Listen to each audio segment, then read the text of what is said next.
Tashitele Venerable, Tashitele everybody. Yeah, okay.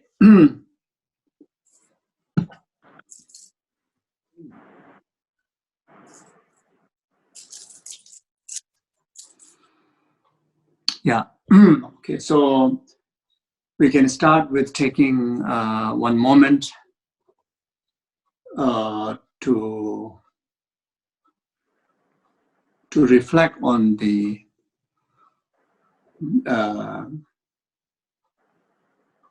the fortunate moment, the fortunate opportunity that what we have in the midst of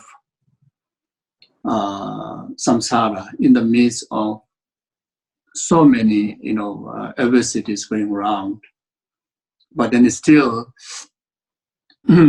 having time, having this life, this in particularly precious human rebirth,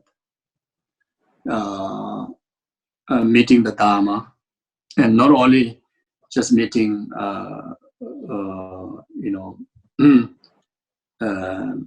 the preliminary Dharma, but meeting complete Dharma, in particularly meeting the Dharma that which is so beneficial for oneself and rest of the numberless sentient beings. Even one get opportunity to cultivate even for one moment or one single practice that which is so beneficial for numberless sentient beings. So having such opportunity is far more greater than yourself owning entire universe as your wealth. Far more greater than having 500,000 times of lifespan in other universe. Far more greater than all the possibility of the gods and possibility of the entire existence of the gods. You see, the opportunity for us to just spend a moment or having just one moment to cultivate bodhicitta, cultivate altruism, engage in the practice of bodhicitta. That is the most amazing, most fortunate, most meaningful thing that happened to our life. So if death comes the next moment, there's no regret. If any kind of adversity, even cause of our life that appear right next moment after this opportunity, there's no regret, there's no loss at home. So that much fortunate, how fortunate, how wonderful. So it's good. It's we should take a moment to reflect on this and feel happy.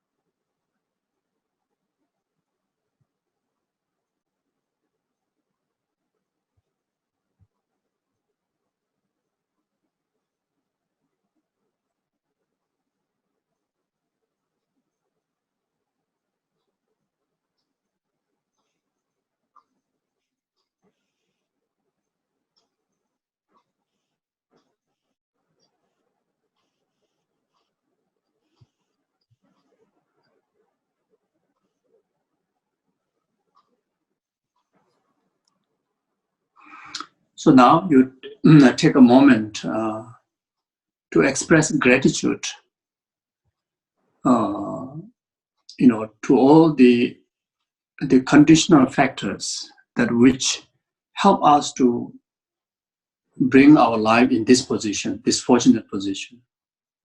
There are so many conducive factors.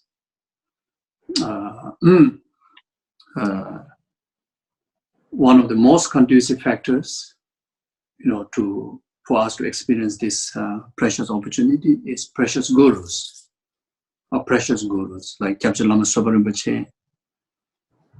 You know, I think almost I think everyone in here, directly or indirectly, connected to Lama Sopa Rinpoche's mandala, Lama Yeshe's mandala, you know, FPMT organization. And this mandala is the blessing, the Bodhisattva's expression of blessing of, you know, His Holiness Dalai Lama, Lama Sopa Rinpoche, Lama Yeshe, and the rest of the other spiritual gurus that who inspire you, inspire all of us, you know, to have the taste of the most precious Dharma wisdom. Not only that, you know, we are blessed to dedicate our life, submitting ourselves under the refuge of Buddha, Dharma, Sangha, and these gurus. Because of that, you know, in the midst of samsara, like a nest of poisonous snake, but we are completely protected. But completely protected is, you know, giving us a definite, you know, towards our fortunate realm in future lifetime, because of you know, introducing the refuge in Buddha Dharma by these precious gurus. You know, so how wonderful and how appreciative we are, how thankful we are.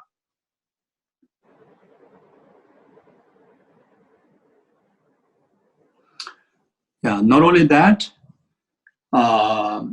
you know, it's not just you know, leading us, you know, certain number of years, certain number of days, certain number of classes, but then these enlightened gurus, their transmission of commitment in our mental continuum through the Dharma blessing, you know, they take care of us until we have actualized state of full enlightenment, until we completely eradicate entire samsara and entire causes of samsara, delusion and karma. How lucky I am, you know, to have this opportunity, to meet this, you know, conducive conditions, these precious gurus. How wonderful.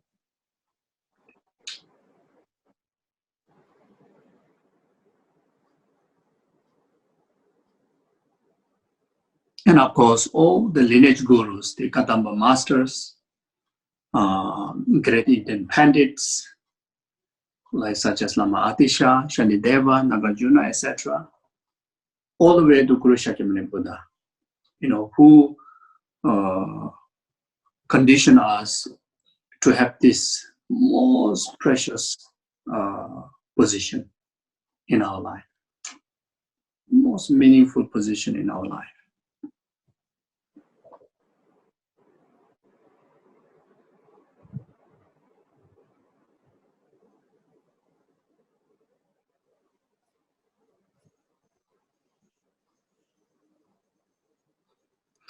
Then, of course, starting from the bacteria in your, you know, our own body, like, you know, in Buddhist understanding, there's minimum, you know, 84,000 bacteria in our body, sentient beings in our body, who help to sustain our physical body. Starting from them, then parents, our mother, our relatives, our friends, then the rest of the numberless sentient beings, you know, who makes us opportunity, make us possible to progress us in the path that which our guru, the lineage gurus up to the Buddha, that guided us. Without the sentient being, without numberless sentient being, without without our family members, starting from our mother, without this bacteria within our body, and without human being, without animal, without hungry ghosts, without hell being, without God, without demigods, without the ordinary bodhisattvas, arahats, Arya bodhisattvas, who are still training in the path. Without them, we won't able to progress in the path. Even there is a perfect, Dharma wisdom is out there. Without the sentient being, we won't able to progress in the path. Without the sentient being, we won't able to develop, great compassion. Without the sentient being, we won't able to develop unconditional love. Without the sentient being, we won't able to develop kindness, love. Without the sentient being, we won't able to develop altruism, bodhicitta. Without the sentient being, we won't able to actualize full enlightenment. Without the sentient being, we won't able to purify our karma. Without the sentient being, we won't able to purify the delusion. Without the sentient being, we won't able to be liberated from some oceans of samsaric sufferings. You see? So therefore, one of the most precious conducive conditions to make our life most meaningful in the midst of samsara is this numberless sentient beings. So we express from the depth of our heart the gratitude to numberless sentient beings.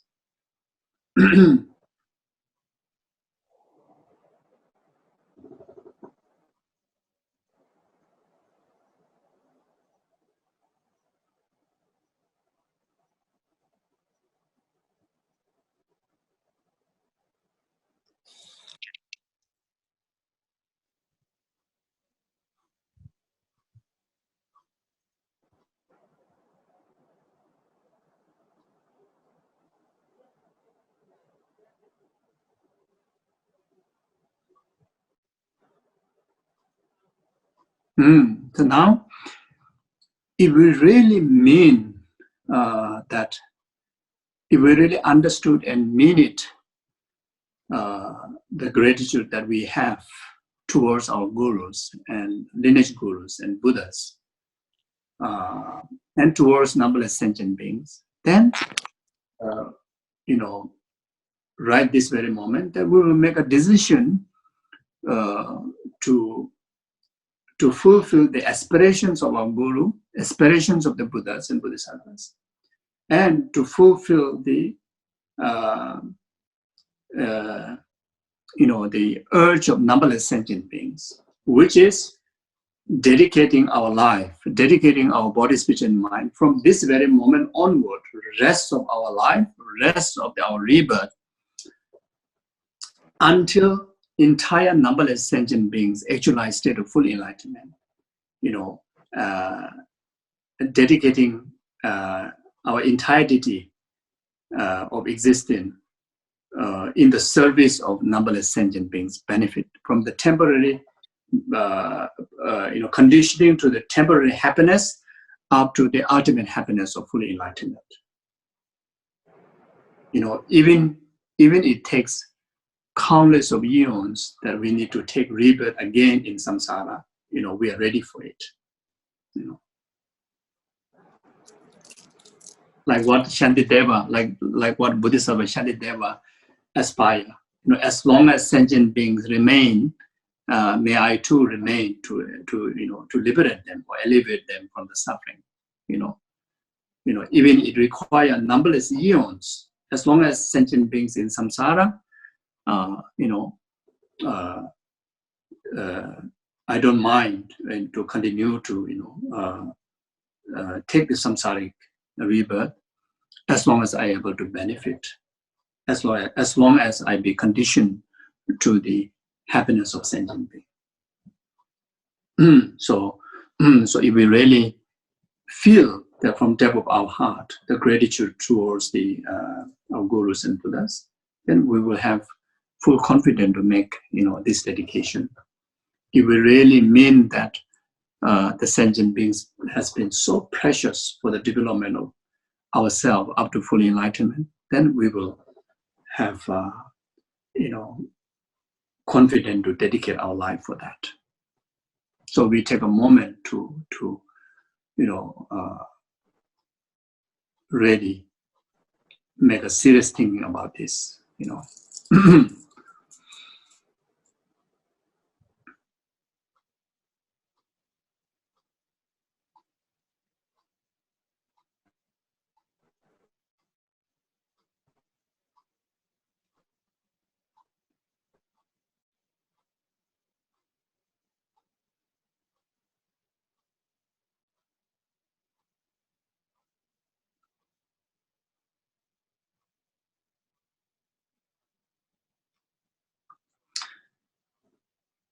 to encourage us to make a firm decision altruistically.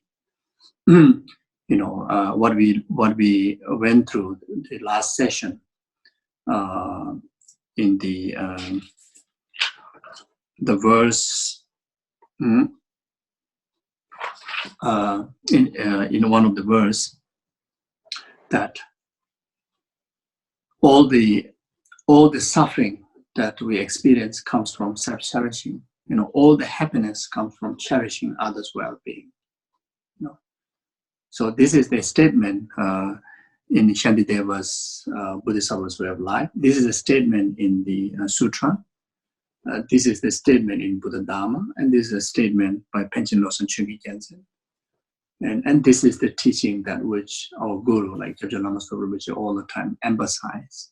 And this is the teaching that all our gurus, all our spiritual teachers, again and again, try to make us understand. You see. So therefore, if we think deeply, it's not difficult at all for us to make a decision to dedicate the rest of our life serving in the well-being of other sentient beings, because that is the way how to bring happiness to ourselves. That is the way how we can accumulate causes of happiness for ourselves. As a sentient being, what we want happiness. We do not want suffering. And that is the reality. And that is the fact. That is the truth. So not just Buddha says so, not just Guru says so, but that is the fact. That's how, universal, the law of action. This is how the universal law of action works. If we commit an action that which is concern of the well-being of others, that bring happiness to us, that bring prosperity to us, that bring all the quality into us. When we cherish only on our own self, under the guidance of ignorance, delusion, self-centeredness, then that is the absolute accumulation of causes of suffering within ourselves. That is the way how we accumulate causes of samsara. That is the reason why we are still in samsara, from beginningless lifetime. You see. So therefore,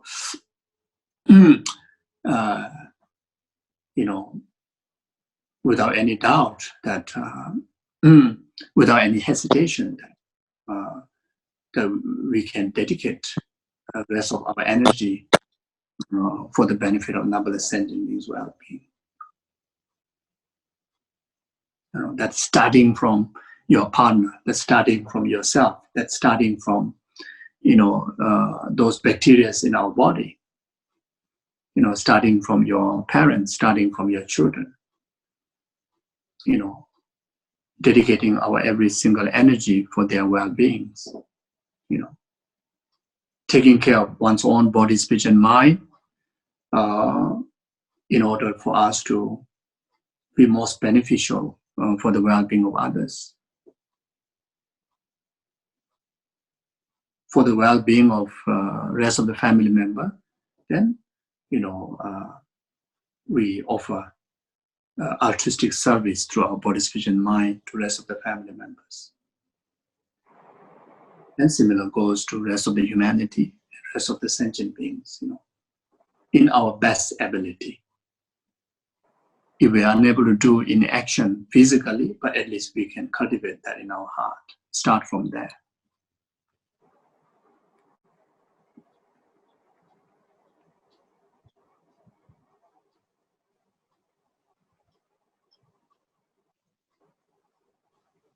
Even in our ordinary day-to-day life, whatever experience of little joy that we experience in samsara is because of others. If there's no others, oneself is totally isolated completely from the existence of the rest of the sentient being. There's no way one can experience even a slightest form of joy.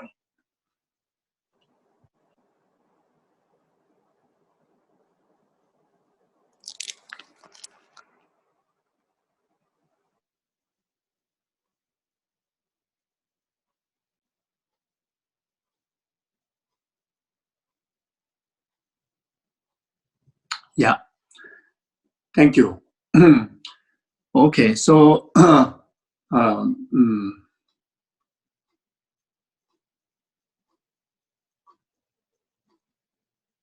so in relation to this motivation, so tonight the subject is very much also to support, this motivational, what you call the short cultivation.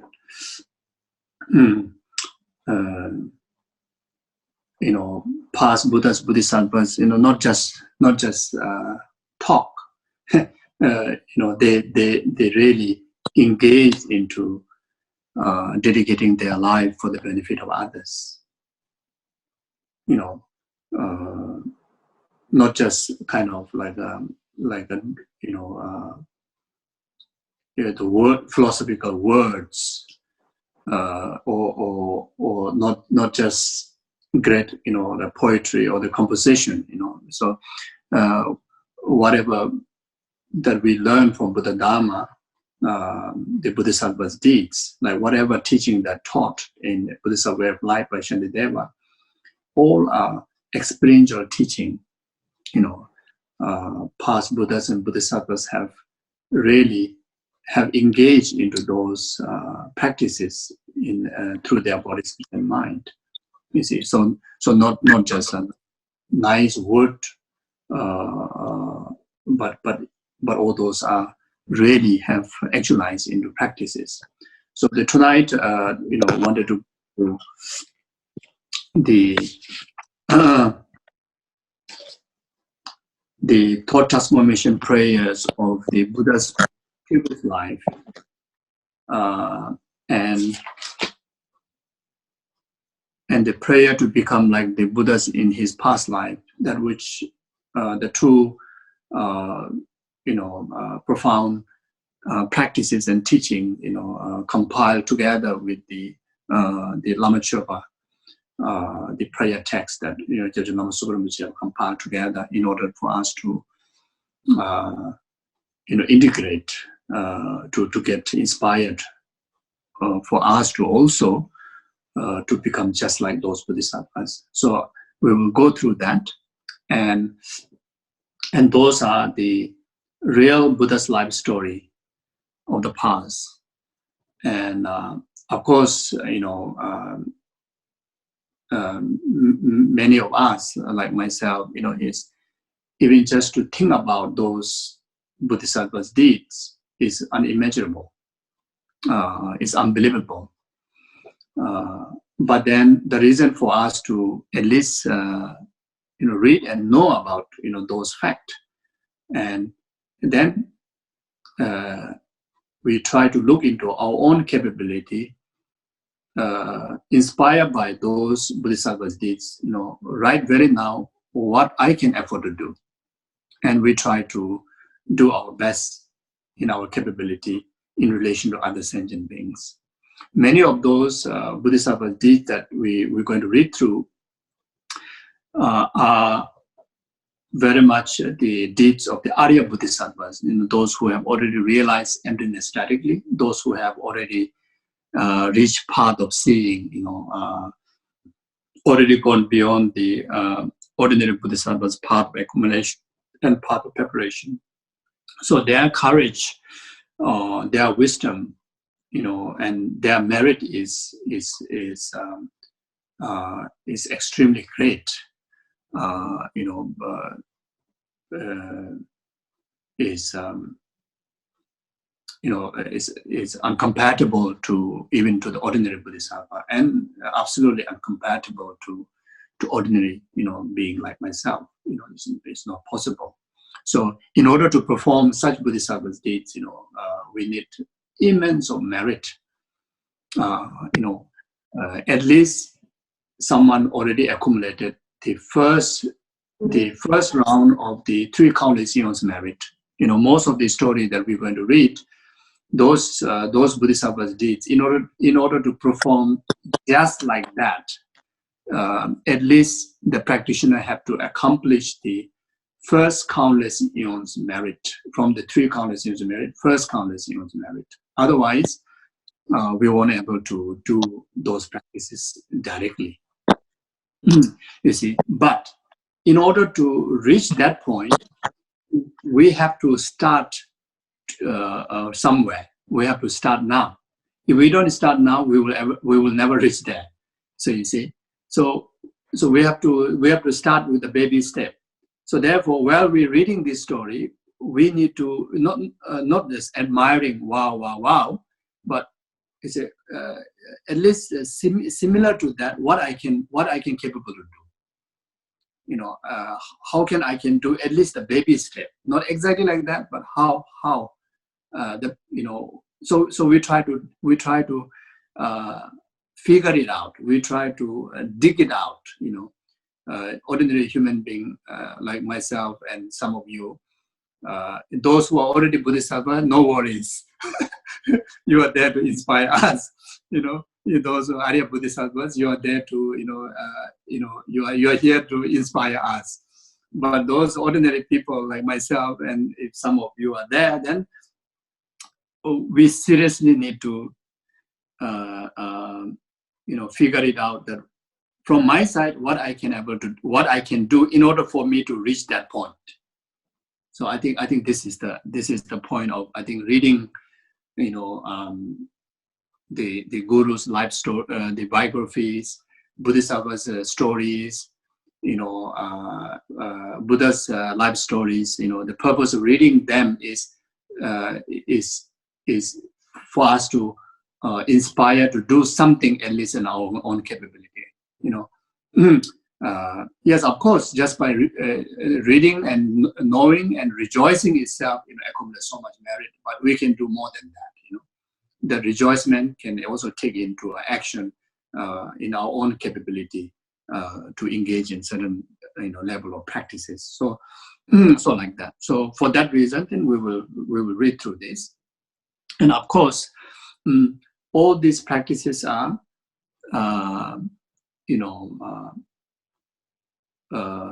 actualize what you call the basis of the altruistic practice, great compassionate practice, which we have discussed on the last session. The importance, the compassion as a foundation. So the greater the compassion we have, then the greater the Bodhisattva deeds that we can perform. So even when we look into ourselves, how intensity that we can perform those deeds according to our ability. Again, we need to refer back to the foundation. How intensity of how mature great compassion that we have. You see, so the conclusion is in order to perform closer deeds to the Bodhisattvas, that we need to strengthen the practice of great compassion.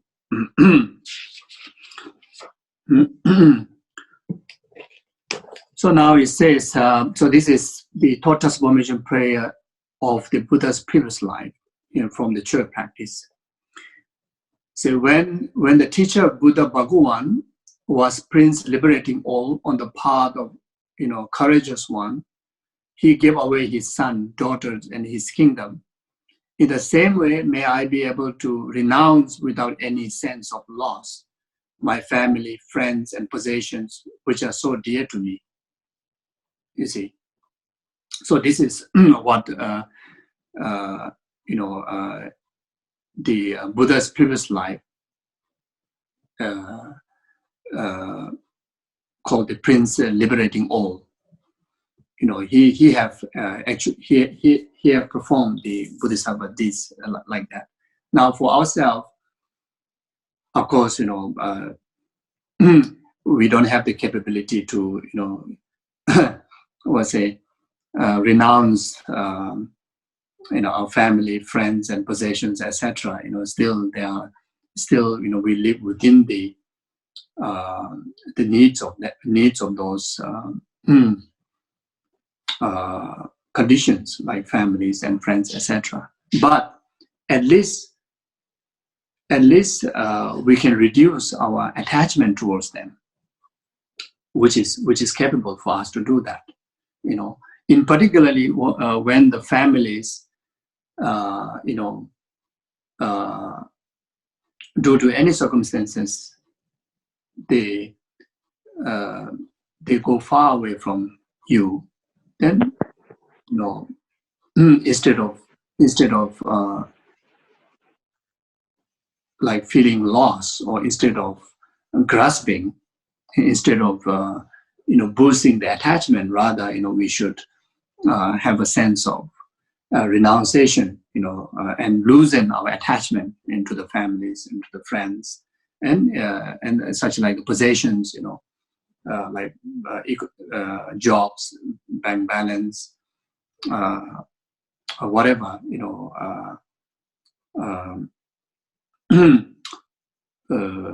the limitations comes towards these possessions towards us, instead of developing and grasping attachment, you know, rather, you know, we can train at least to detach by seeing the nature of samsara into family, friends, and possessions. You know, basically whatever samsaric phenomena, samsaric existence, that what we have experienced the impermanence of separation, then, you know, we can at least practice the sense of a certain degree of renunciation. You know, not a full kind of renunciation, which is very hard, but at least, you know, a certain degree of detachment. You know, by understanding the nature of the samsara. You know, whether it's family, whether it's possession, you know, all are samsaric phenomena. They are, you know, yeah, it's still samsaric phenomena. So, in particularly when it comes to living being, then, you know, whatever way, whether they're physically far or near, you know, they are still close to our compassion, close to our, you know, practice of love, practice of kindness, practice of dedications of our well wishes. You know, so as long as these circumstances, you know, don't let our self-cherishing to increase, rather it helps to, you know, boost our practice in renunciation. Then this way, you know, we won't accumulate negative karma in relation to our family, friends, and possessions. Rather, we will, you know, this become a cause and a condition for us to accumulate merit. You know, and eventually, then, you know, we may even have the capability to be able to, you know, charity our sons and daughters, and, you know, house and money and possessions, everything. You know, when we reach to that capability, then when such a generosities are done, total selflessness and totally in the altruistic, you know, yeah, totally in the intention of altruism, you know, in absolute practice of altruism, absolute practice of great compassion. When you give away your son and daughter and possessions, this will not bring harm to the receiver. You see. So here, when we practice such generosity, we cannot be the cause and conditions for others to accumulate negative karma too. You see. But in order to protect others accumulating negative karma, when even comes to a time that need to make charity of your son and daughters and kingdom and etc., like what the prince liberating all did, it has to be fully overwhelmed with the compassion, completely fully matured with the great compassion and altruism and selflessness. Only with that can bring immense of benefit, like how the Bodhisattvas, any of the conduct of Bodhisattva will only bring benefit to self and benefit to the others. That no one commit any form of negativities, you see. So that's the reason what I said before. Right, this very moment, when we are not fully matured in the conditional characteristic to make such a Bodhisattva's conduct, then we may able to let go, but then we may able to give, but then the receiver may accumulate negative karma. You see. So in ordinary way, giving a son away, daughter away, when someone asks your son, someone asks your daughter, not necessarily can be virtuous, you see.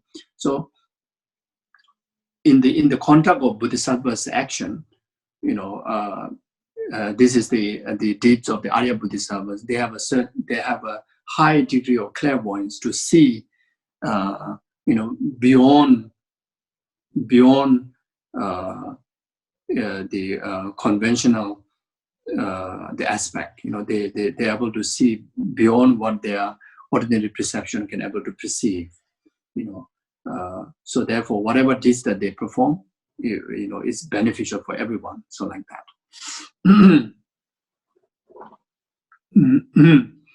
So if our children's, if our possessions, family members, can be in the service of others, offering, beneficial service, then even though you care so much for your children, you still, should have a capability to really for the benefit of the children, benefit of the others, benefit of your own development of the heart, one should be able to rejoice in their activities. They are in samsara, because of so much attachment and grasping, then we have we kind of protecting our children, kind of protecting our wealth, but then it's in fact, it's just fulfilling the interests of self-cherishing, and there's no, infusion of sense of compassion and altruism, you see. So when, as an ordinary person, when someone asks, the charity or material gift like a wealth, it's very difficult for us to do that charity, with a full compassion, you see. But then even we can do little bit, but if we can practice remembering the conduct of the Bodhisattva, then so that we can able to offer the charity in the most meaningful way, So in short, that it's something that which is really beneficial for the well-being of others and beneficial for your own, development of the heart. Then next verse says, when he was king, great courage, he fed the tigers with his own flesh. In the same way, may I able to joyfully give this cherished illusory body to the horse of Pishacha.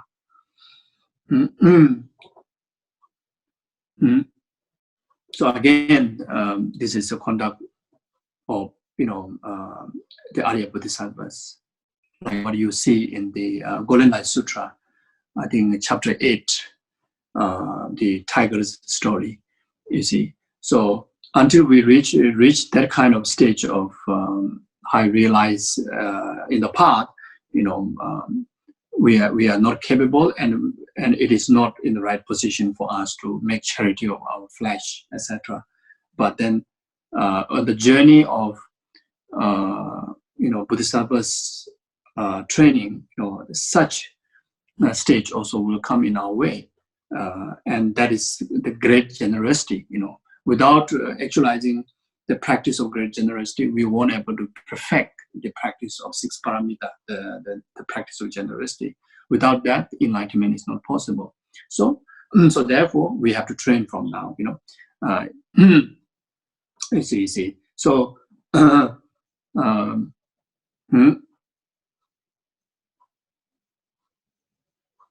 like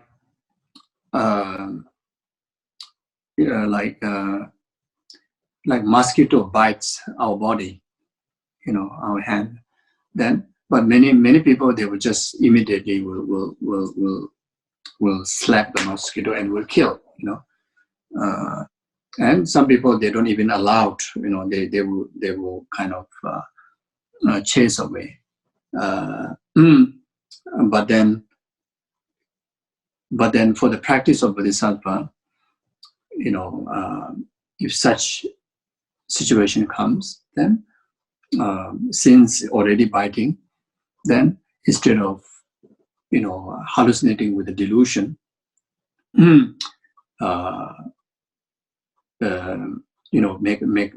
make a sincere practice of charity. Like Kyabje Lama Soba Rinpoche, of course Rinpoche is enlightened Arya beings and enlightened being. So of course we won't able to do like what Rinpoche is doing. But like Kyabje Lama Soba Rinpoche, like when he is in Bodh Gaya, plenty of mosquito, and Rinpoche purposely come out from his room and sit at the veranda, or sometimes sit under the plants. There are so many mosquitoes. It's almost you can't sit there for long. Immediately you have 20, 30, hundreds of mosquitoes will come. But Rinpoche would just put all his show zen out and let the mosquitoes to bite. Give charity of his blood. You see. So so even though we can't do like how Rinpoche does, but at least sometime without and unexpectedly, you may have a guess of one mosquito, and then you take the opportunity to instead of feel angry, feel upset, or feel why mosquito bite me and feel negative about mosquito. Rather, take the opportunity to to remember this story, and may I satisfy the mosquito with this blood, and in the future may I able to satisfy you with the charity of Dharma, and when I come and turn the wheel of Dharma, may you be the first disciple to listen to Dharma. Within that very lifetime, may you able to actualize the arhatship, like exactly how the Bodhisattva great-hearted did to the tiger's family, the hungry tiger's family.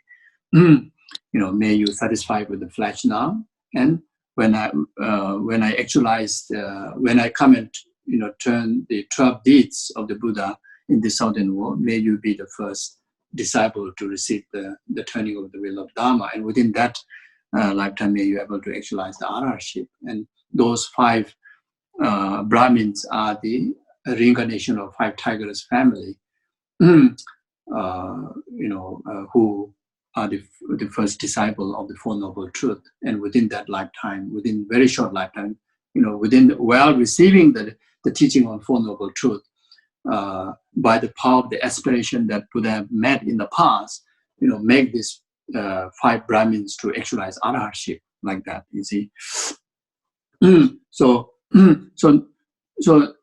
right now we may not have the capability to make a charity of our blood or our flesh, but then we can make a charity of our time, charity of our service, starting with our family members, isn't it?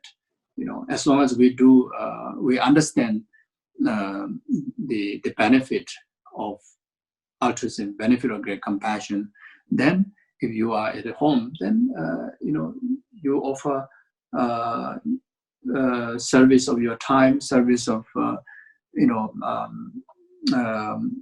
the comfort needs of the family, and similar like this great-hearted Bodhisattva.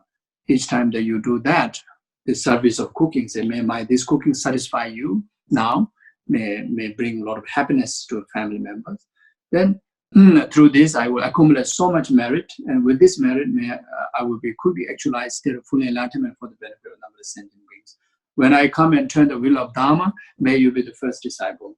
So you are expressing that from your heart to the rest of your family members. Then within that generosity of Dharma, may you actualize state of arhatship and actualize full enlightenment. You see, so so this way we accumulate so much merit, and eventually we are able to do similar conduct like the Arya Bodhisattvas like this. So then, when he was a prince, might of love, he fed the yakshas with his own blood. In the same way, may I able to give with compassion and the warm blood to my heart of difficult to cut and blood drinkers. When he was, so you see,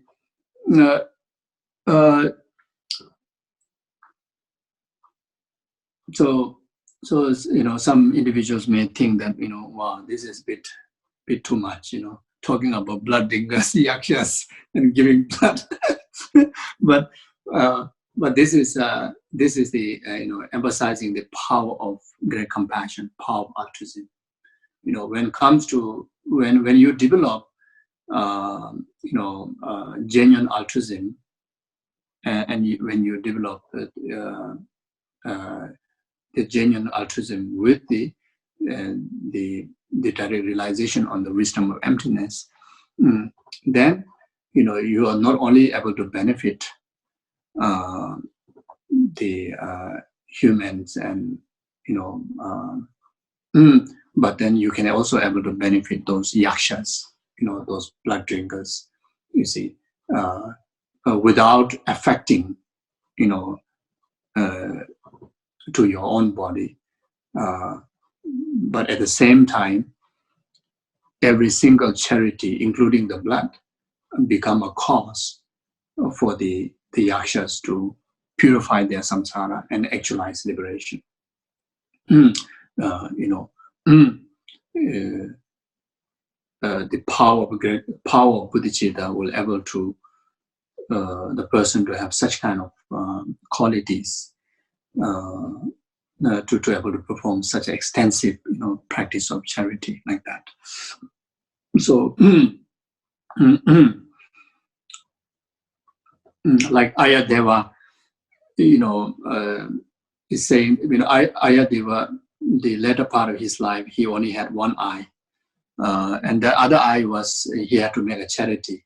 And one day, he encountered one elderly lady who was blind on the street when Ayadeva was passing by, the usual pathway. And that lady asked Ayadeva to make charity of his eye. And Ayadeva has a great, high realize of compassion and bodhicitta, but not as an Arya state. So when he offered the charity of the eye, after this old lady received the eye, then instead of putting into her own eye, she smashed the eyeball. Then right there, Ayadeva got regret. I happily give this as a charity to her, but instead of she's using it, she smashed the eye.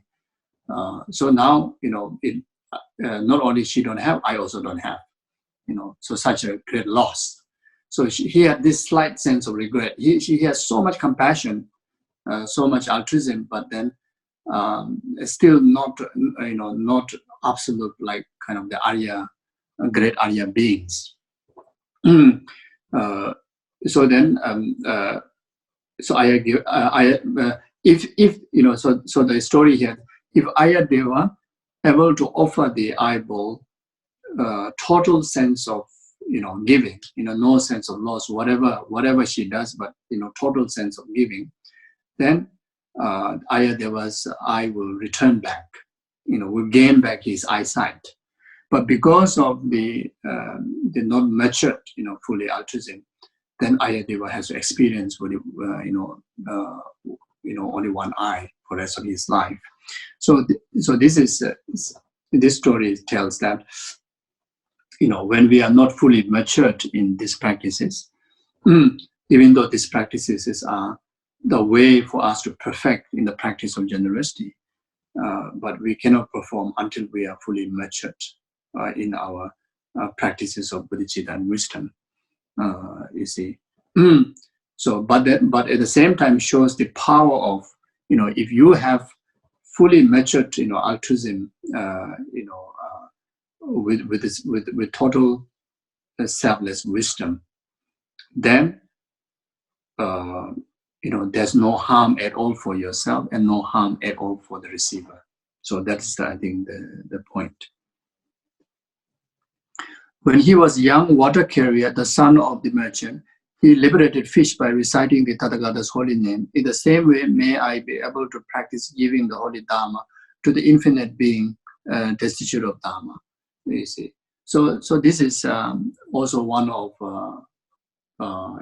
essential practice in Buddha Dharma, especially in my Buddha Dharma, and in particularly to the tradition of Kyabje Lama Sopa Rinpoche. He inspire and emphasize of animal liberations around the world.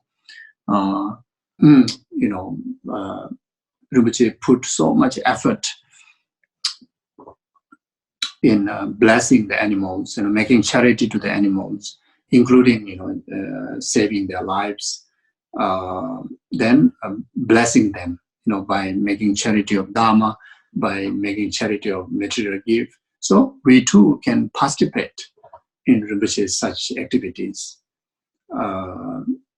such in animal liberation activities, or you can do by yourself, you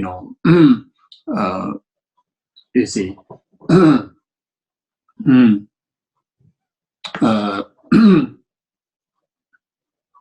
I saw just last 2 days ago, I think in Nalanda Monastery in France, I didn't see the person who met the birdhouse. So I think I definitely is inspired by Kyabje Lama Sopa Rinpoche. So he made a very beautiful birdhouse with the mantra recorded. I think Samgata Sutra or mantra. I think that there's a recorded, which can play for 12 hours. And he was also saying that at nighttime he can charge, then daytime he can play. Then put so many different mantras, powerful mantras, and at the same time, not only Dharma charity, but then also the material gift, material charity. And there's a lot of foods and drinks, for the birds. You see, so we individually, can start to do that at your house, especially for those who have garden, can have, that kind of places. Then Rinpoche put a lot of effort in reciting, so many numbers of mantra and so many rounds of, powerful sutras, recitation of powerful sutras. Then bless the water. Then pour in the ocean, or pour in the river, or even you can pour in your own, like whatever water that you may have in your garden, or the blessed water that you sprinkle in your garden, because in the garden there's so many bacteria and so many germs out there. So the blessed water can able to, these living beings will receive the Dharma charity as well as the material charity of the water, like that. Then, go to the park and give grains to the birds. There's so many practices available, very easy, very little cost, but then immense of merit, and these are the Bodhisattva's conduct. Like here, this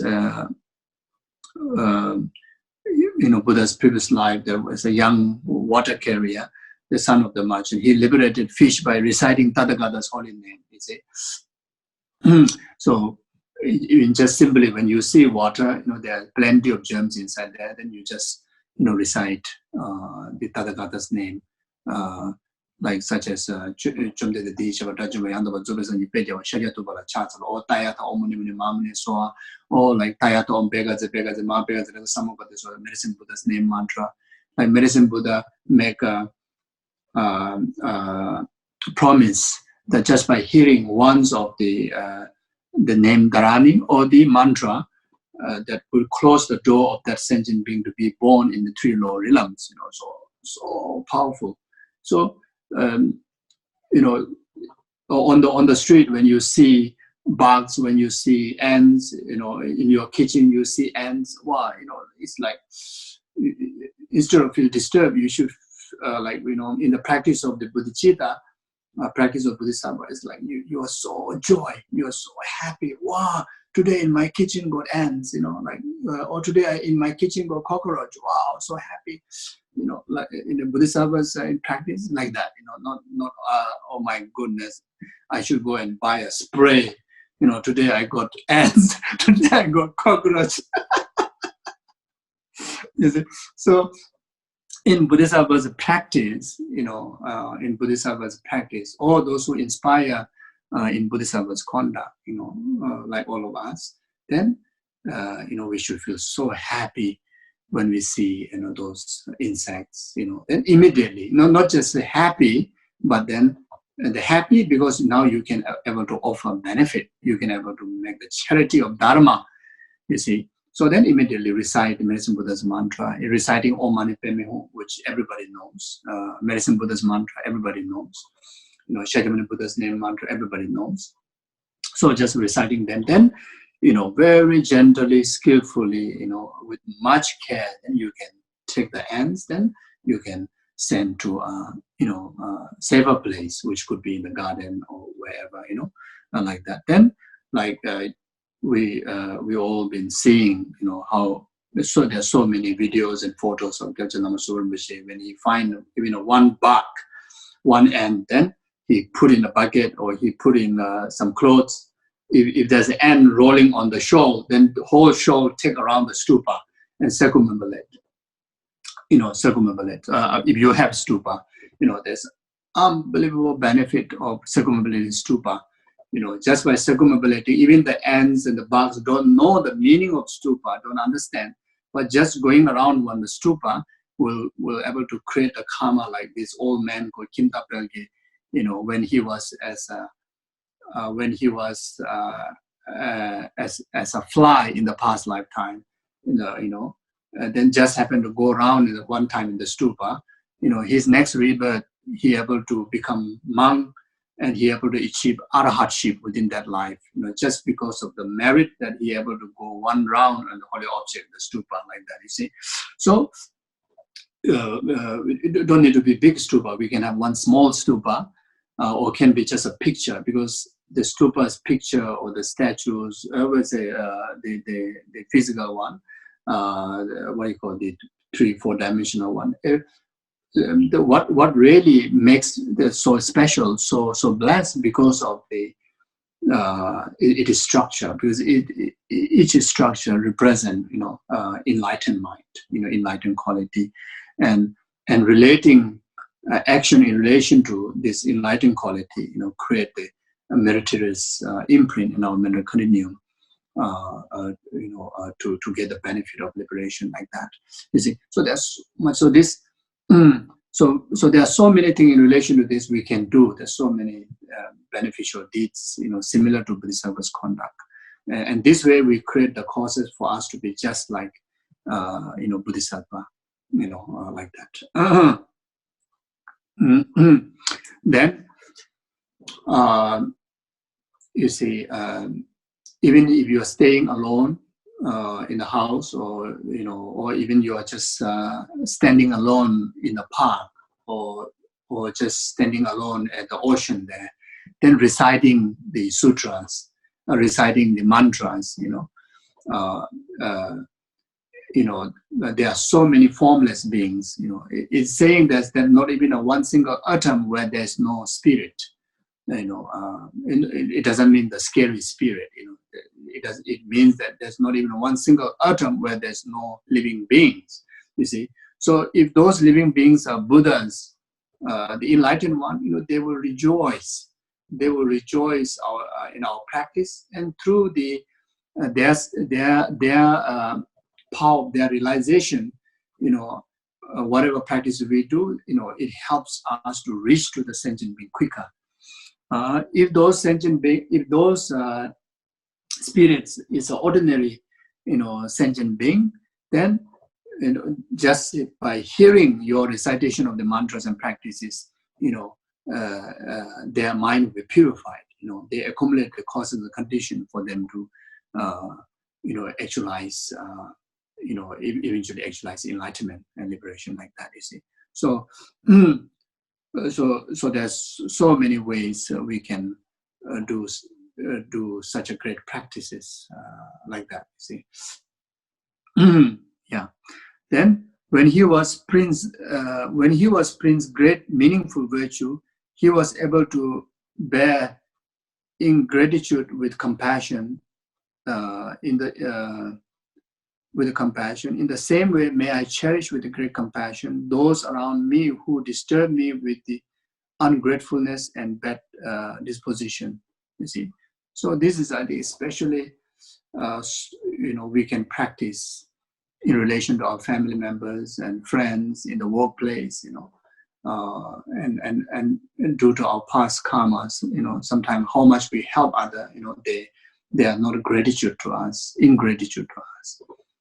Some more they accuse you, some more they blame you, and as an ordinary person, it get hurt. It is very painful. And you express the hurt, disappointment. It is negative emotion, negative karma, which is not beneficial to you, which is not beneficial to them. You see, so rather you deal, such situation with great compassion. You see, understanding that, due to the influence of ignorance, due to influence of delusion and karma, therefore they don't have a wisdom to understand, my service, my care, so therefore, instead of feeling disappointment, rather, care more, rather, generate stronger compassion. I will continue to help this person, even how ingratitude it may be to me. I must help this person to liberate from the bondage of karma, bondage of ignorance, bondage of delusions like that.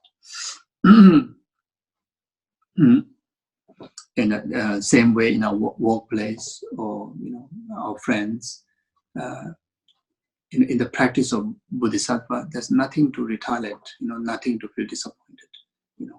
The more the negative circumstances and negative situations arises to you in relation to others, is a great opportunity for us to benefit greatly to ourselves, and also offer great benefit to them.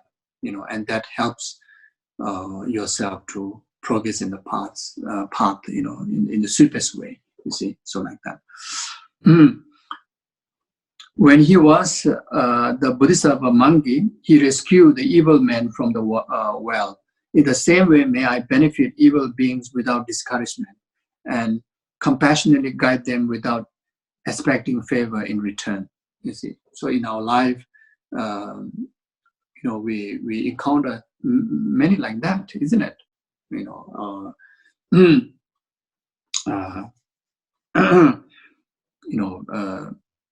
People that we encounter, people overwhelmed with overwhelmed with the jealousy towards your gain, your wealth, your fame, etc.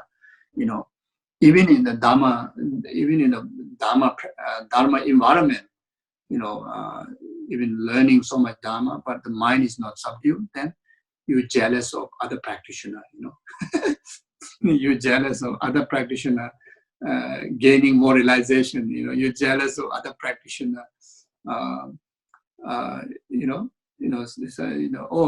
guru give, my Dharma brother, Dharma sister as a huge position to do more Bodhisattva works, and now you're jealous.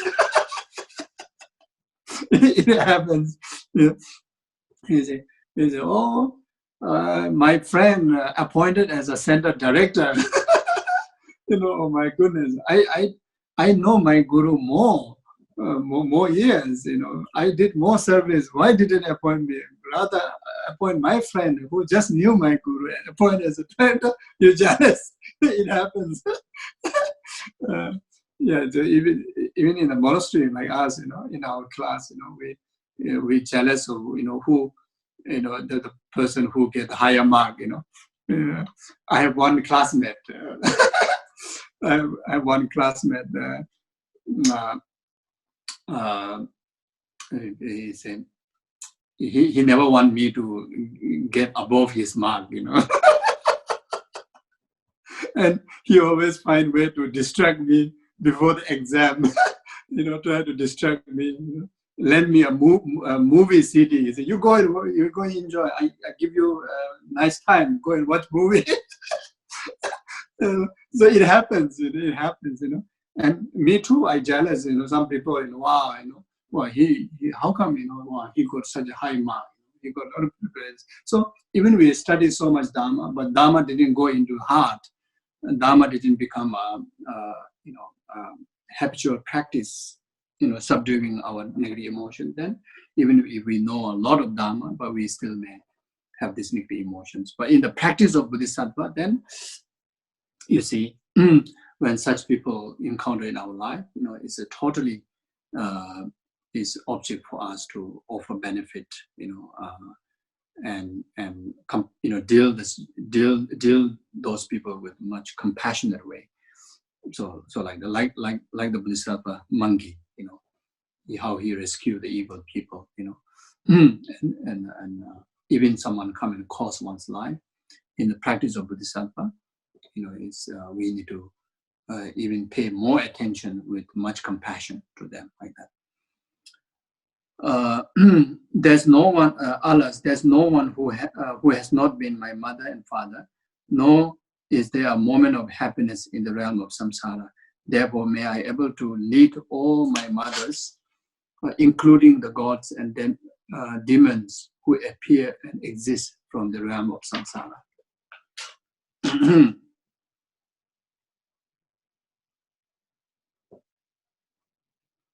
The reason why we need to relate all the others in any kind of circumstances, whether others relate with much love, whether others relate with you with much negativities, harmful way. The only way for us to reply is with compassion. With much compassion. The reason to do that is because the rest of the others, currently, right this very moment, appear to be like 3 different type of beings. But in actual fact, all these beings are equally been beneficial to yourself, because each and every of those beings has been one's mother, equally, benefited like one's present life's mother. So therefore, and not only that, each and every those sentient beings equally, only want happiness and do not want suffering. Not only that, each and every of those 3 type of beings, whether it's enemy or a stranger or the loved one, they never experience genuine sense of happiness in samsara. They all are equal samsaric beings. They are experiencing the poverty of real peace and real happiness, you see.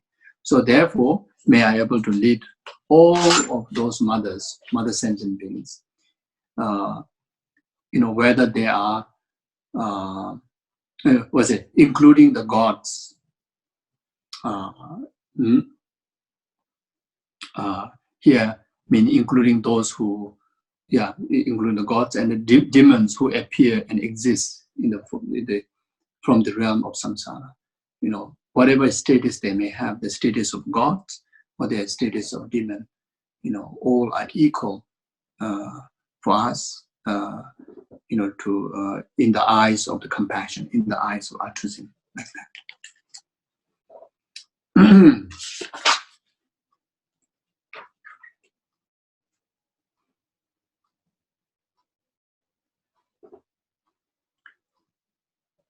So now we will continue from the prayer to become like the Buddha in his past life.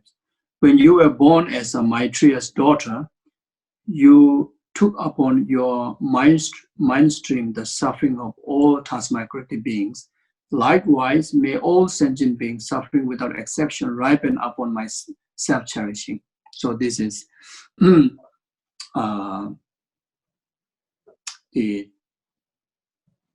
you know, when we do the practice of Tonglen, you know, how you take others' negativities, including other suffering, is onto your self-cherishing, and ripen onto your self-cherishing. So, so whenever, you know, we see any suffering beings, including in the family or anyone, you know, you see even the news when you see news of tragedies happening around the world, you know, immediately, you know, you generate compassion to them first. You know, may all these suffering beings be free from those sufferings and its causes, and whatever the suffering they're experiencing and whatever causes condition that they are, all, you know, ripen upon my self-cherishing mind because of because of the self-cherishing, the self-cherishing attitude. You know, I'm in the position to, you know, position to actualize or you know, see the existence of such suffering out there. You see, if the self-cherishing attitude is purified, then, you know, you will not you will not establish the you know, the dependent causes and conditions to, you know, perceive the suffering sentient beings. You see, so therefore, may this suffering sentient beings, suffering and its causes, ripen on the root cause, which is the self-cherishing of mind. When someone, you know, even in the family, when someone is hospitalized, someone is sick, one of the very powerful way to help them is doing Tonglen practice. You know, immediately you know, take, you know, that sick relatives suffering its causes onto you, onto the self-cherishing attitude. Then you visualize the self-cherishing attitude. You know, the moment the moment, you know, through your visualization, you feel the moment the suffering and the causes of why your relative is suffering is ripen, was it hits to the self-cherishing. The moment the self-cherishing is destroyed, then you visualize, you feel, you know, the sick relative is recover from the causes and condition of causes and condition, as well as the suffering that he or she go through. Then at the same time you offer, you know, all the virtues, prayers, dedications, you know, as a conditional causes to ripen upon that sick person, so that that sick person able to enjoy, you know, good health, long life, prosperity, you know, all the way up to enlightenment, like that. So when you were born in the vast depth of hell, you generated the mind that cuts off the door to rebirth in the lower realm. Likewise, may all negative karma and the suffering of transmigrated beings without exception ripen upon me, then may the lower realms become empty. So you can do the Tonglen practice, you know, over all the 6 realm sentient being, or you can do Tonglen practice in relation to, you know, helping then hungry ghosts, animal, human, gods, and demigods. You can also do that. Within the hell being, you can also do, tolerant practice, stage by stage, from the Vajra hell, the 8 hot hell, 8 cold hell, from the very intensity to the light one, So, yeah. So the way to do that is when you are born in the vast of depth of hell, like the Buddha's previous life was, who was born in the depth of hell, and he generated the mind that cuts off the door to rebirth the lower realm. Likewise, I too may all negative karma and suffering or task I could bring without exception ripen upon me. Then may the lower realm become empty. You see. Just like in your previous life story, the rishi expressing patience, even though others says unpleasant word to me and strike me with the weapons, like a mother whose only son has died, may I especially come to cherish and benefit them. In the practice of Bodhisattva, then all the criticisms, you take into account, in people's life, due to ignorance, due to misunderstanding, or due to jealousy. It could be any reason, or due to just appearing as obstacle to your path. Especially when you practice Dharma, because of the positive Dharma energy clashes with the powerful negative energy, then the negative energy sometimes like pop up, and then that ripen in the form of accusations, in the form of criticisms, like that,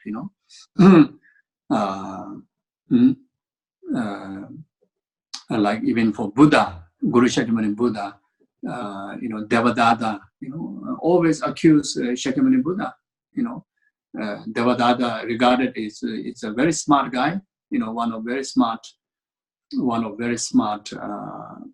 disciple, also very courageous, very ambitious, but then due to his own negative emotion, and also the negative emotion of jealousy, towards his guru, Shakyamuni Buddha, then he against everything what Shakyamuni Buddha does. You see, when Shakyamuni Buddha add salt onto the food, then he said, from today onward, I'm not going to add salt on my food, because Shakyamuni Buddha adds salt on his food.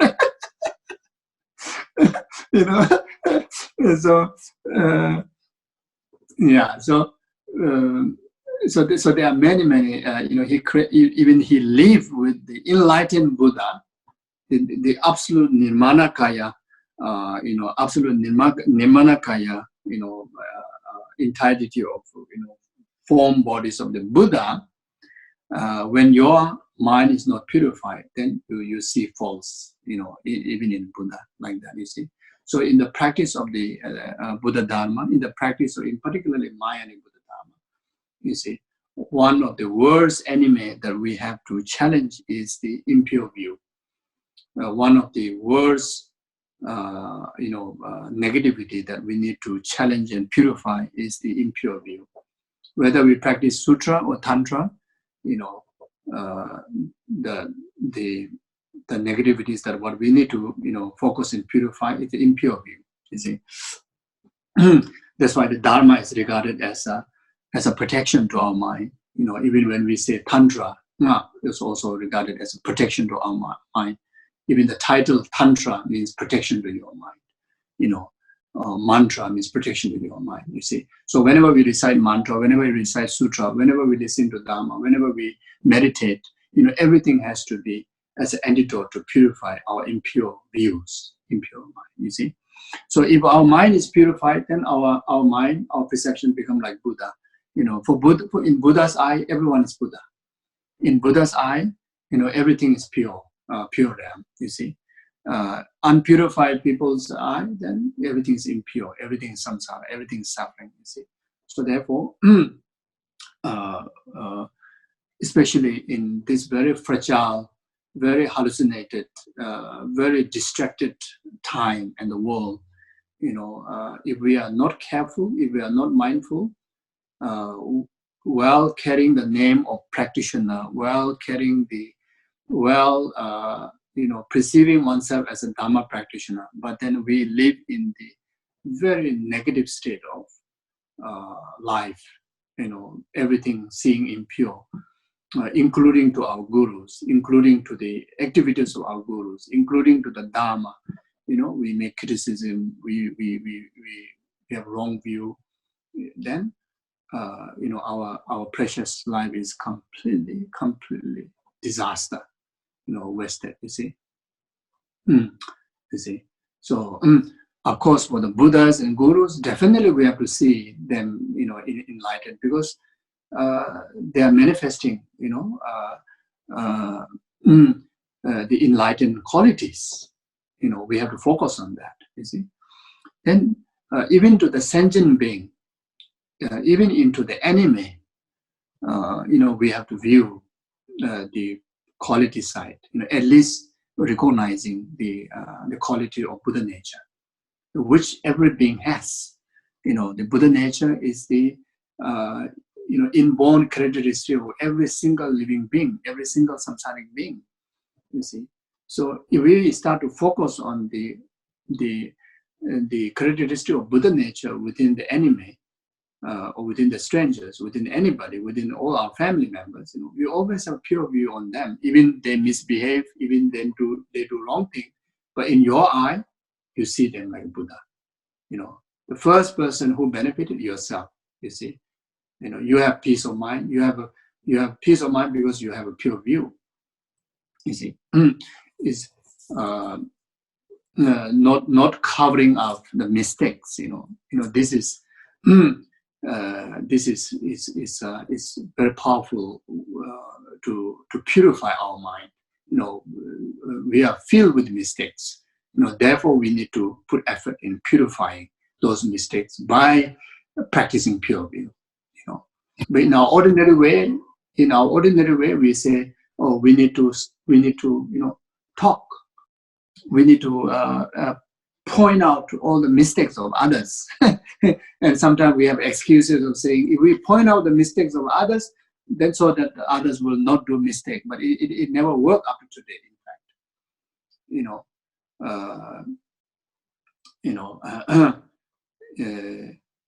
You see, even how transparency it become the world, how small the world become, but the lust, the abuses, negativities, is becoming more and more intense, isn't it? It's becoming more and more overwhelming, you see. But then when we start to practice pure view, more the people practice pure view, then more the people way of thinking become more towards Bodhisattvas, more towards Buddhas. I think this is the way to, purify the world, purify the, wrongdoings, so like that.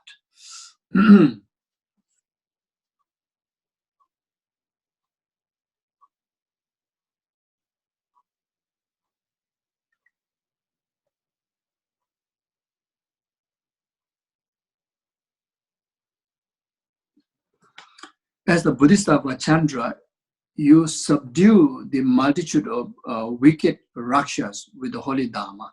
Likewise, may I able to subdue by myself alone all foolish, evil, and transmigratory beings without exception. Yeah, like that. As a prince, meritorious power, you satisfied countless transmigratory beings with the flesh of your body. Likewise, may my body, in every possible way, also become a means of living for all transmigratory beings. You see, of course, we are not up to that stage, but what we can do is, as we motivated at the beginning, making a full decision that dedicating our body, spirit, and mind, entire our being from this very moment onward, in the service of rest of the numberless sentient beings, temporary happiness after the ultimate happiness of enlightenment. This is what we can do.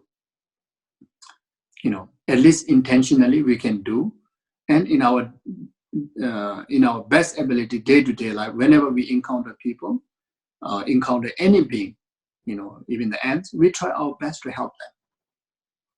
We try our very best to service them. Service in protecting them. Service in the material gifts, and service in Dharma gifts. You see, or service in the genuine sense of smile, service in the genuine sense of positive thought towards them, service in the genuine sense of seeing the quality side of others, is seeing the Buddha nature in others rather than seeing the negative side of others. You see, this we can do now. Then eventually we may really, like this Bodhisattva, able to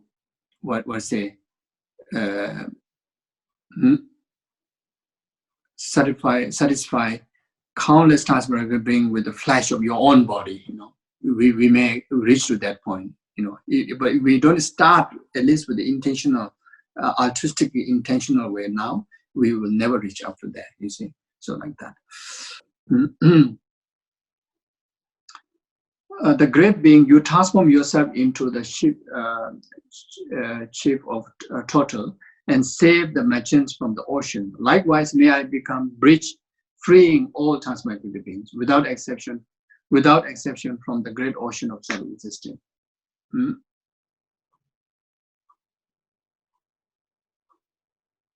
You see,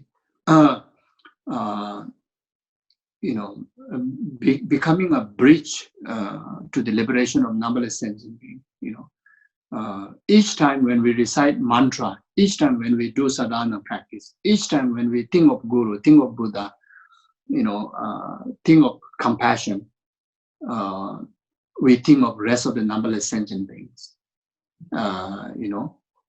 You see, so in the name of the Buddha, we think of numberless sentient beings. We become a bridge, the rest of the numberless sentient beings linked to the Buddha.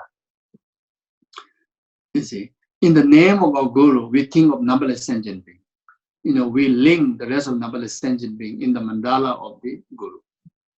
You see, when we recite Om Mani Padme Hum even once, we recite that thinking of numberless sentient beings well-being, we become the bridge to rest of numberless sentient beings, also be connected to the compassionate Buddha's enlightenment.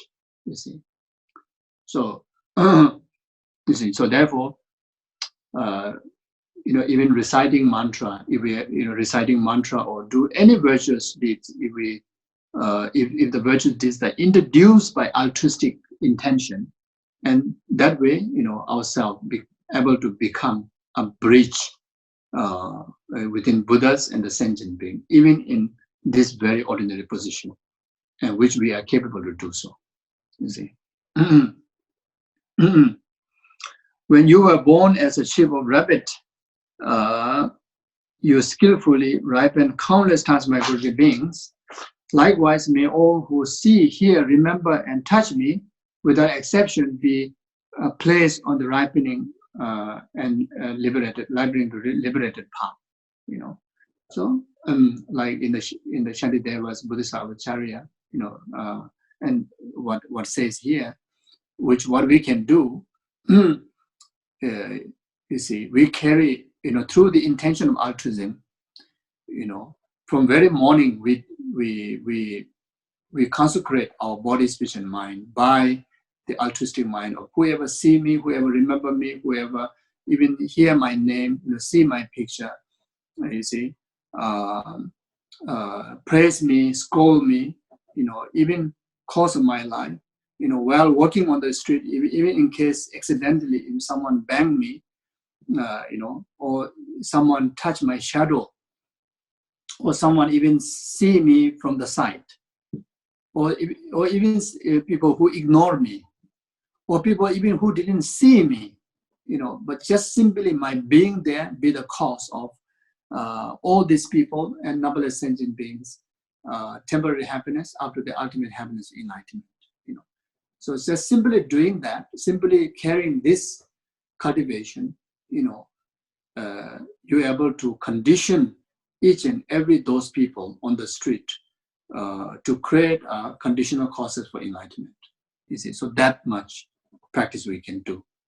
You see, so like the sheep of the rabbit did. Like the rabbit, rabbit did. So we, so, but that rabbit is emanation of the Buddha. So but carrying the rabbit's body, emanation of a rabbit like that, skillfully ripened countless transmigrated beings. Likewise, may all who I see here remember and touch me, without exception, be placed on the ripening of liberated path. You see, so your children, always come and cuddle you, touch you. So if you carry this motivation from the morning, well, you are benefiting your children unbelievable way. You are causing causes and conditions of liberation to your children each time they come and cuddle you, each time they touch you. Unbelievable opportunity. You see. You see? Then your partner touch here, your partner cuddle. Then you help. Especially if your partner not practicing Dharma, then this is the best way to help he or she. Then if you have pets, cats or dogs, always you hold them, isn't it? You see, the moment cat touches you, feel you, your cat see you, hear your voice. Well, unbelievable, create the causes of liberation to your dogs and cats. Unbelievable. Your birds outside in the garden. Oh, this is a great opportunity for us to cultivate the Bodhisattva's deeds in our best ability. You see, so like that. Mm-hmm. So that's why you see morning. If you are not rushing to go to bathroom, then the moment you wake up from sleep, without distracted by any activity, even going to toilet, first thing is to actualize this motivation, this altruistic motivation. Whoever see me, remember me, think of me, like that. Whoever, even whoever I think of them, I call their name. I see their picture, I see them. Not only people see me, but even when I look at them, may I be the cause of their temporary happiness after the ultimate happiness of enlightenment. You see, then, so just with that, entire your day become, Bodhisattva's way of life. Entire your day become Bodhisattva's way of life. You see, when we think carefully, it's not hard, isn't it? And can you imagine if we go to bed, if we end the day living a life like that, how satisfactory the day would be. How fulfilling, that you can acknowledge your day. And that will lead to the sleep, how to say, satisfying to end the day and go to a really good sleep, good rest. Then again, before go to sleep, then, you again, just take a moment to reinforce the same motivation. The entire your sleep become Bodhisattva's deeds, you see. So everything starts from the intention, the attitude, you see. So all this we can do, And all the past Buddhas and Bodhisattvas, who they are today, they have started like that, you see. So we can do, We love our family so much. We love our pets so much. So just feeding them, just giving material gift, wonderful.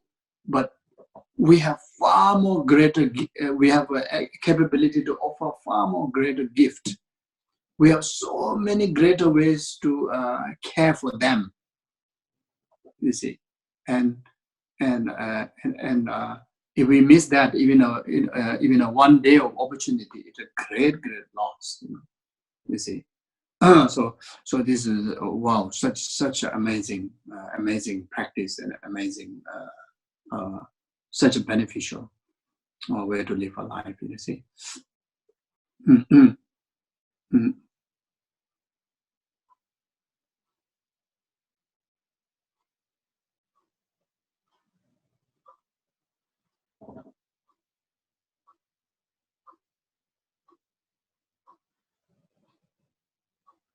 Yeah. So in this way, you see, wherever we go, whoever we meet, whoever we are with, you know, we are constantly benefiting that person, that being, and together, the rest of the sentient being. And yourself, without any doubt, you get the maximum benefits of your spiritual development. You see, it's that way naturally take the effect of purification of samsara. Unbelievable, powerful practice. If we miss such intention, such motivation, then even we practice tantra, we practice so many kind of higher practices like shamatha, vipassana, everything become very shallow, very very very small. You see, like what we learn from Lamrim, shamatha is a common practice. Buddhist and non-Buddhist. What makes uncommon, if you make the shamatha practice as a cause of liberation. What makes extraordinary uncommon, extraordinary great practice, higher practice, when you infuse these practices with altruistic intention. Vipassana, you see, using the shamatha concentration in the meditation of emptiness become vipassana. The vipassana become extraordinary practice, great practice, which will cause enlightenment when this vipassana practice is infused by the intention of altruism. Otherwise, it's ordinary practice. Tantra, when we talk about Tantra, is a common to non-Buddhist and Buddhist, Hindu and Buddhism. But then the Tantra become an absolute cause of full enlightenment because of the altruism. If there's such a powerful mantra is not infused by the altruistic intention, the mantra won't become a cause of enlightenment. There are many mantra masters who utilize the mantra because mantra itself has its own power, has its own great energy there. So by accumulating so much, they gain so much mantra power, like mantra power of like healing, spirits, healing suffering or pain. It can solve many ordinary humans' problems. But then it's not infused by the altruistic intention. When the mantra master passes away, born as a very, very serious, heavy, harmful spirits. There are many stories in Himalayas, in Tibet, everywhere. You see, so what really makes the crown jewel of the practices as the Dharma practices as a supreme Dharma, the crown jewel Dharma, is very much because of the altruistic intention. You see, so like that. So even a normal ordinary chores like mopping the house, cooking for family, doing laundry, doing gardening, if that infused by the altruistic intention, all become cause of enlightenment, all become higher practice. You plant a flower with altruistic intention. like I'm going to plant this flower for the benefit of numberless sentient beings, temporary happiness up to the ultimate happiness of enlightenment. May whoever see this flower, whoever remember this flower, whoever touch this flower, including those bees and bugs, worms, may this flower be the cause of their temporary happiness after the ultimate happiness of enlightenment. This planting of flower, that ordinary activity, become a supreme Dharma. Unbelievable practice. You see. Now, without that, even you chant, or mantra, pei, hong, hong, hong, hong, hong, it become a cause of very powerful spirit with the hong. That's even, how many fire puja done also cannot purify them, there are many like that, My own life, I saw that, I experienced that. I tell you, this is very, very serious. You see. So if lacking of altruism, then everything becomes small, everything becomes shallow. You see. So yeah, and sometimes when we say, "Oh, altruism," great compassion, this is too much. It's like it's like it's not my way. We may think like that. Actually, it's not. We think deeply. In fact, we have that capability. In fact, altruism is our own inborn nature. In fact, the selfishness, self-centeredness, self-egoism, anger, attachment, grasping are actually not our true nature. Those are like a cloud, just comes, occasionally comes, and without traceability, they just go away. It will never, it is because it is not by nature of the sky, the nature of the space, isn't it? So all these negative emotions are not, intrinsic nature of our mind. Now, what is the intrinsic nature of our mind is altruism. You see,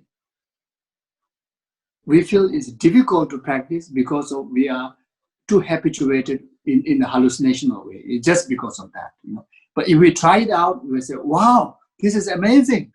Wow, this is actually much more easier than anger, and much more pleasant than anger." Anger is wow, very tough thing. It's very, very, very, very, very, very difficult one. I thought the anger is like so easy to arise, but actually anger is wow. It really, really difficult emotion. But when it comes to altruism, wow, actually it's so simple, so easy. Well, it make me feel more free. It make me feel I'm worth. It make me feel feel opened. Feel spacious, feel great, feel amazing. So I finish all these good words. So you may have so many other words. You take more good things from dictionary, or you can apply that. So it's really unbelievable. It's like that. So like there are so many quotations. Not to go through, but one of them is the moment you cultivate altruism, if the worst person within that moment of snapping, you become most precious. You become child of the Buddha. It's like one flip. You see, we don't have to go and shave. We don't have to go and dye the hair. We don't have to go and make a sunglass, eyeglass. No need. The moment you generate that altruism in your attitude, you become completely other side of the person. How heavy negative person you may be, even you have accumulated a heinous crime. The moment you cultivate the altruism, you become child of the Buddha. Right that very moment. That much power, unbelievable. That much power. You see, so whatever great practice may be out there, but this has to be the motivational essential practice, the body essential practice, the resultant essential practice. So then every practice becomes unbelievable, beneficial, and unbelievable great, like that.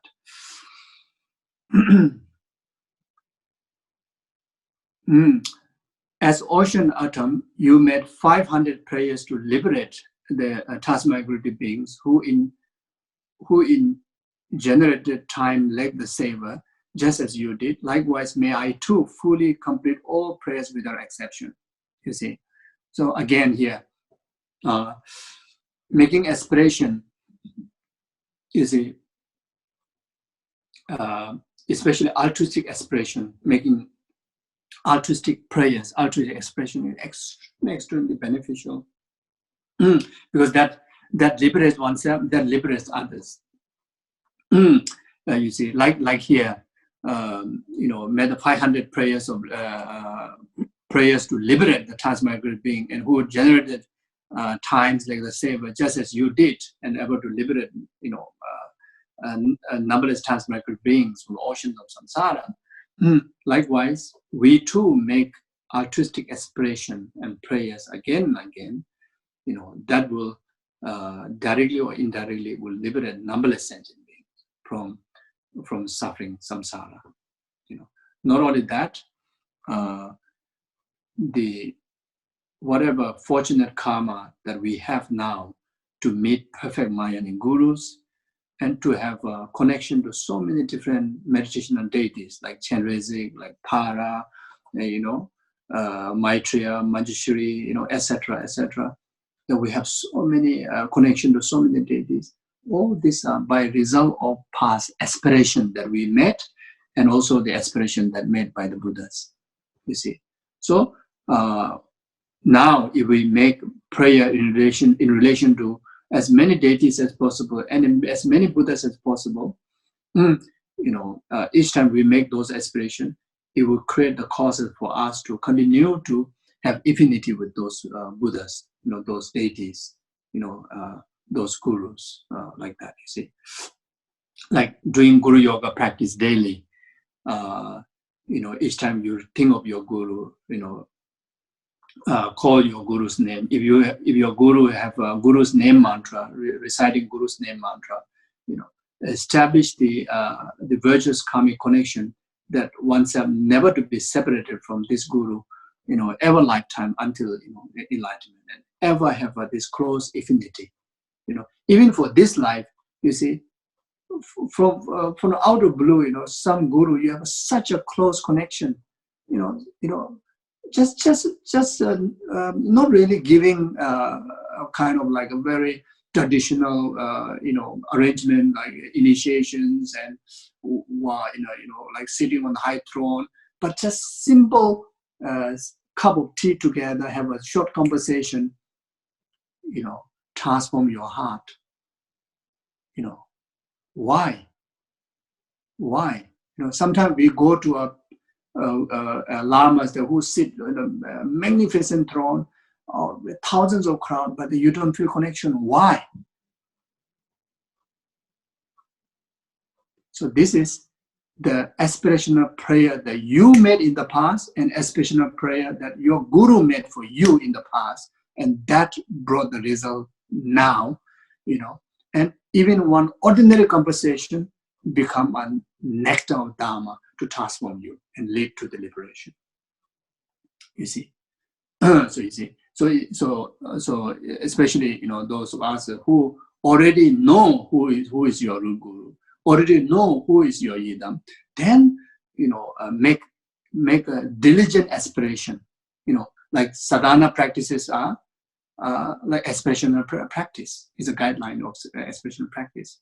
If there's no sadhana, like Tara, presence of 21 Tara, making aspirational prayers in relation to Tara, or just reciting Om Tare Tu Tare Ture Soa, making aspirational prayer in relation to Tara, just doing that even once will lead the karmic affinity with Mother Tara to be ever connected, ever lifetime until enlightenment. You see. So like that.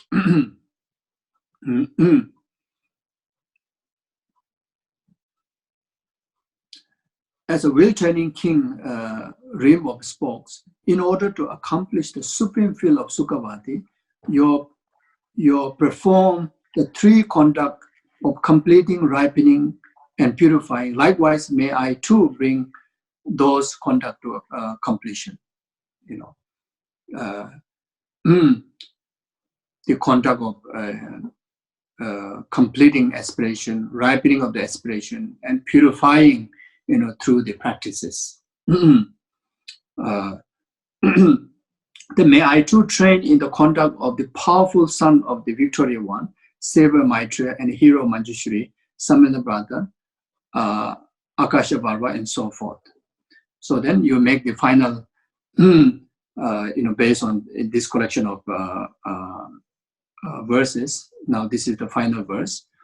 In short, we should always aspire, express that may I too train in the conduct of the Bodhisattva, like such as the 8 Bodhisattvas. The powerful son of the Victorious One is referred to the 8 Bodhisattvas, like such as Maitreya, Bodhisattva Maitreya, Bodhisattva Manjushri, Bodhisattva Samantabhadra, Bodhisattva Akasha Garbha, Bodhisattva Vajapani, then Bodhisattva Siddhi Garbha, the 8 Bodhisattvas, 8 close Bodhisattvas, you see. So, they are the most quoted and most, illustrated the Bodhisattva's deeds, to liberate the sentient beings. So we too make an aspiration that, may my life too become just like this Bodhisattva's way of living. May my conduct of body, speech, and mind also be like the Manjushri, be like the Maitreyas, be like the Samantabhadras, be like the Vajapani, be like the Akasha Garbha, be like the Samantabhadra, like that. When we motivate, we can motivate that may my conduct be just like this Bodhisattva's conduct. When we engage in the actual action, then try to stay as close as possible. Perform just like this Bodhisattva's deeds in your best ability. When you make a dedication, then you dedicate, just like how these Bodhisattvas, whenever they accumulate virtues, how they dedicate, the dedication that which bring beneficial for the rest of the numberless sentient beings. May my accumulation of merit also dedicate the same way. Like what Shantideva taught in Bodhisattva Acharya. So like that. Yeah. Okay. So we will do short Tonglen meditation. Then after that we will conclude there. Okay. So the Tonglen meditation, we try to use the verse from the Lama Chopa LC 95. And thus, perfect, pure, compassionate Guru, I seek your blessing that all negative karmas, obscurations, and suffering of mother transmigrated beings may without exception ripen upon me right now. So ripen upon me that false eye. Ripen upon to the false eye. Ripen upon to the self-grasping attitude. Self-grasping ignorance. Ripen upon that. Self-cherishing attitude, ripen upon that right now. And that by giving my happiness and virtues to others, all transmigrated beings may experience happiness. The rest of the transmigrated beings, experience temporary happiness up to the ultimate happiness by conditioning, contributing the causes of your merit, your virtue of the past, present, future, to the rest of numberless sentient beings.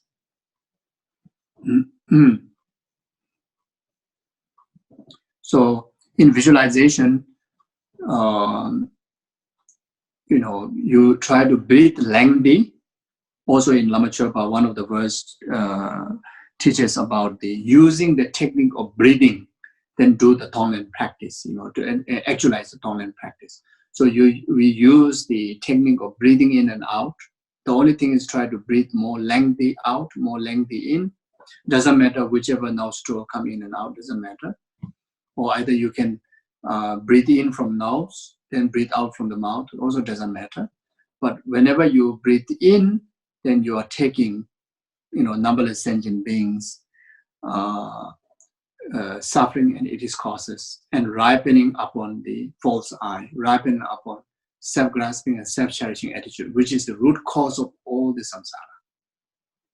Whenever you breathe out, then together, through the channel of the breathing, then carries your merit, all the virtues of the past, present, future, in particularly the merit that you cultivated altruism, basically entire, meritorious deeds of the past, present, future, travel and reach to each and every single sentient being and ripen upon them, and without delay, even a moment, cause them to experience temporary happiness up to the ultimate happiness of enlightenment.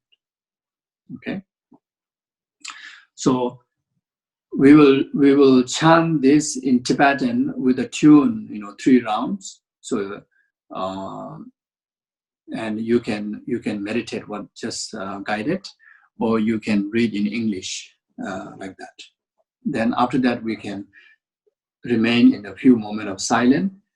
We continue to do more deepening of this meditation. Then after that, we will end there.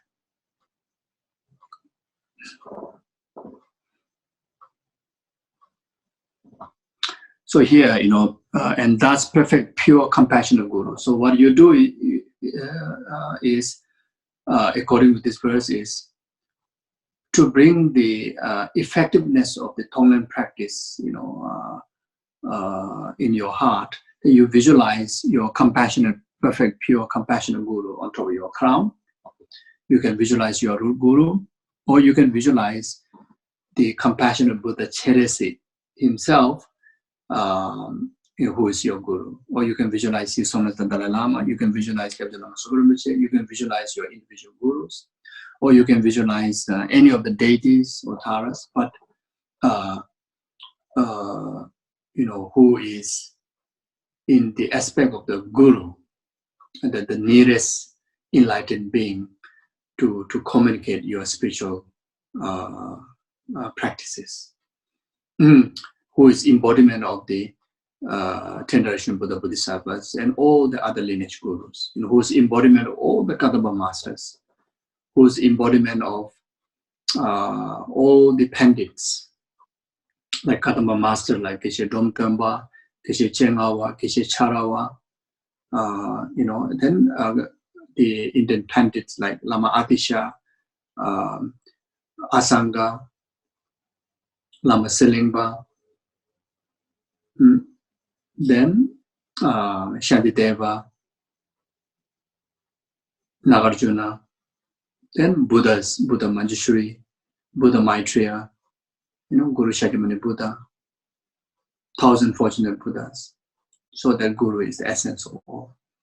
And in the form of light energy, emanating infinite lights and flow of infinite nectars onto you, and as well as you visualize onto rest of the numberless sentient beings, and showering by lights and nectars. Purify them and, actualize them in the state of the Guru Buddha deity, the enlightened state.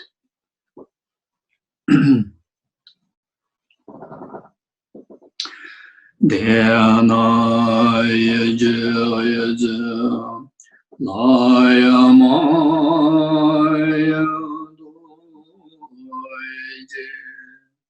jaya maya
Okay, thank you. I think we can stop here. And so next session, we can go through the 8 verses of thought transformation, which is also very much the practice's relation to Tonglen practice, and of course, is one of essential practice in altruism. So we may do a few sessions on 8 verses of thought transformation from next session onward. So thank you so much for everybody for your effort, for your patience, and for your compassion and kindness, for coming together to gather this positive energy, and of course we dedicate this to the long life of all the gurus, and all the other spiritual gurus of yours, to have a long and stable life, and also dedicate to all the other good people in this world who is source of peace and happiness of sentient being. May they actualize long life, good health, and fulfill all their aspirations. And also the Dharma, that which antidote to the samsara, to the suffering, to the negativities, to negative emotions. May this Dharma to pervades in each and every single sentient being, and actualize the path and enlightenment. And also dedicate to all the victim of coronavirus who pass away. May this collective merit be cause for them to free from all the sufferings of intermediate state, and purify all the negativities and actualize higher rebirth. Also dedicate this collective merit to all the frontliners who protect needy, vulnerable people from these sicknesses, and as well as so many other, crises in the world. Those doctors, nurses, whoever is in the front line, for them to have a good health, long life, and fulfill all their aspirations. And also dedicate to all the centers, starting from Shantideva study group and rest of the other centers within the Kyabchen Lama Sovereign Business Mandala, to able to fulfill all the Rinpoche and all the Guru's aspiration accordingly. May each and every one of us always,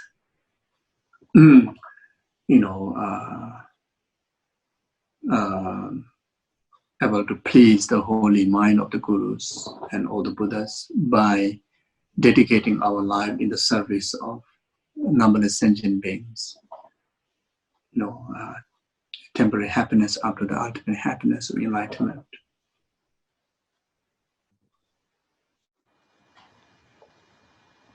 And dedicate to each and every one of you here to always enjoy perfect health, long life, and all your mundane and spiritual aspirations are fulfilled accordingly.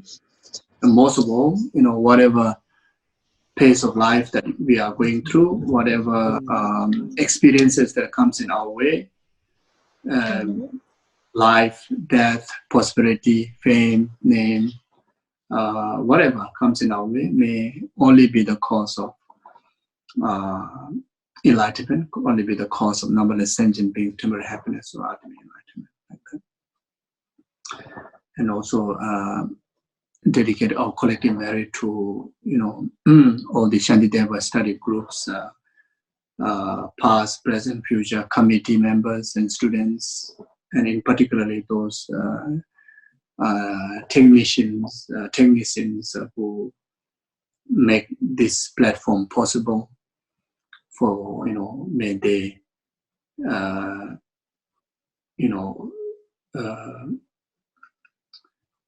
like the story that's told before, may they always be the bridge, like the Gurus are doing, to bring Dharma and peace and happiness, to sentient beings. like that. So thank you very, very much, and have a good week, and take care. Thank you, Geshe. Thank you very much, Geshe. Bye. Thank you so much. Thank you. Okay. Sorry for Thank you. Thank you so much.